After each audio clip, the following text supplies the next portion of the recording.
진정한 기도는 인간적인 응답이 먼저가 아니라 먼저는 나와 주님과의 관계가 회복되는 것. 마치 얼굴과 얼굴을 마주 대하듯 주님과의 친밀함이 회복되는 것이 먼저라는 거예요. 여러분, 우리가 고난이 닥칠 때 기도해야 되는데, 그런데 살려주세요, 도와주세요, 해결해 주세요, 잘 되게 해주세요 라고만 기도할 문제가 아니라는 거예요. 여러분, 이런 기도는 응답이 더디다고 느끼면 기도하면서 실망해요. 기도하면서 낙심이 일어나요. 그러면서 입에서는 불평과 함께 기도해도 소용이 없네, 그러면서 나중에는 불신자보다 더 못한 상태가 돼요. 그러면 기도한 사람인데도 고난도 이겨내지 못하고 자기 스스로가 시험에 들어요. 하나님 이거 해결해 주세요, 저거 해결해 주세요. 근데 그게 해결이 안 되면 자기 스스로가 시험에 드는 거예요. 기도하면서도 오히려 나중에는 불신자보다 더 못한 말을 막 해요.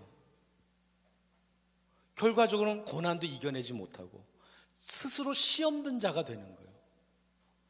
여러분, 오늘 본문의 시인은 이 고난의 때에 고난의 문제를 놓고 기도하는 것이 아니라 먼저 주님과 멀어졌던 자기의 문제를 놓고 주님과의 관계 회복을 놓고 기도하고 있다는 거예요.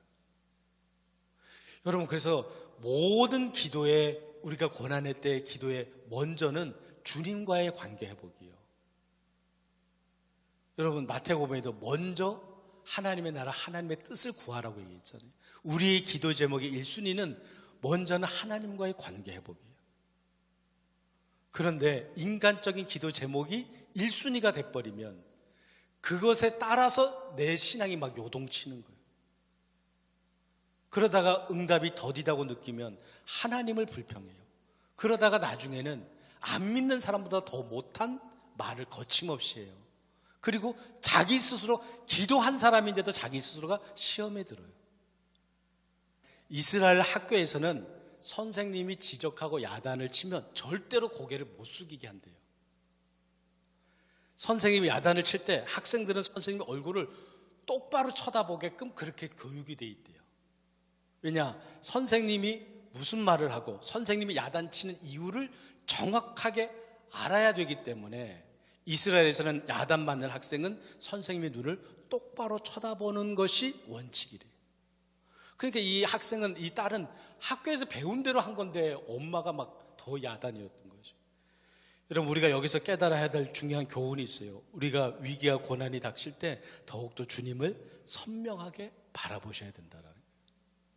또한 우리가 명심할 것이 있는데, 내가 하나님의 은혜를 한 번 받았다고 그것이 끝이 아님을 아셔야 돼요. 하나님께 받은 은혜가 아무리 커도 주님과의 관계를 갈망하지 못하고 현실을 바라보는 순간 다시 좌절하고 낙심하는 순간이 와요. 여러분, 우리가 언제까지 눈앞의 문제, 내 눈앞에 먹고 사는 문제만 가지고 살려주세요, 도와주세요, 잘되게 해주세요 라고 기도할 것이 아니에요. 이런 기도는 당장의 응답 여부에 따라 조급해지고 불안해지고 조금 더 시간이 지나면 불평이 일어나고 낙심이 되고 결국 믿음을 지키지 못할 수도 있어요. 우리의 기도는 주님 그분을 갈망하셔야 돼요. 그렇게 갈망할 때 주님께서 먼저 내 마음에서부터 응답을 주셔요. 하나님이 축복하실 세계를 믿음으로 바라보는 눈이 뜨여지게 해요. 그러면 내가 하나님이 보여주신 그 믿음의, 그 축복의 세계를 내가 입술로 선포하잖아요. 그러면 하나님께서 그 다음에 응답을 이루어 가시는 거예요. 집사람 아기 낳으러 가고 교회에 아무도 없는 그 교회, 시골 교회, 제가 예배를 인도할 때 천사들로 가득해 있는 그것을 저에게 보여주셨어요. 그리고는 제가 기쁨으로 하나님 앞에 예배했잖아요.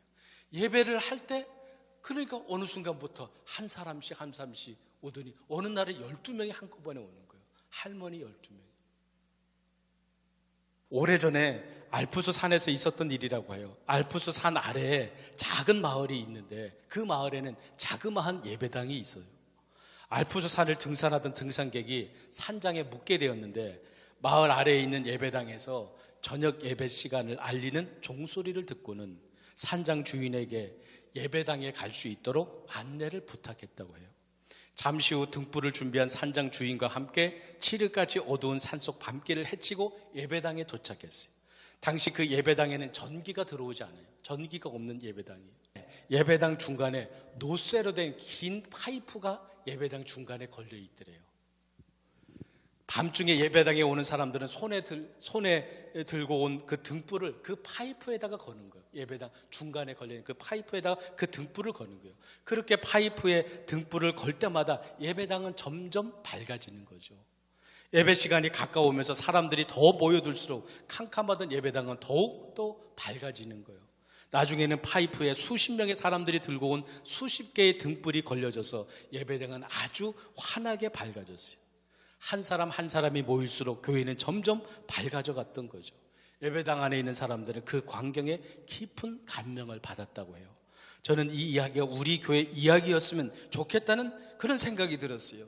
마치 지륵같이 어두운 길을 뚫고 예배당을 찾아 나온 사람들처럼 우리의 앞길이 어두운 고난의 길이라도 먼저 주님을 찾고 찾는 우리의 모습 되어져서 마치 예배당을 찾는 그 사람들처럼 어두운 밤길을 뚫고 나온 것처럼 오늘 우리가 어두운 그 고난의 길을 정말 뚫고 뚫어서 주님을 찾고 찾는 우리의 모습 되어져서 마음으로부터 응답을 먼저 받고 믿음의 말을 하고 믿음으로 축복하실 세계를 선포함으로 어떤 환경 가운데서도 흔들림 없이 주님의 빛을 발하는 그런 성도로 가득한 그런 교회가 되는 상상을 해봤어요.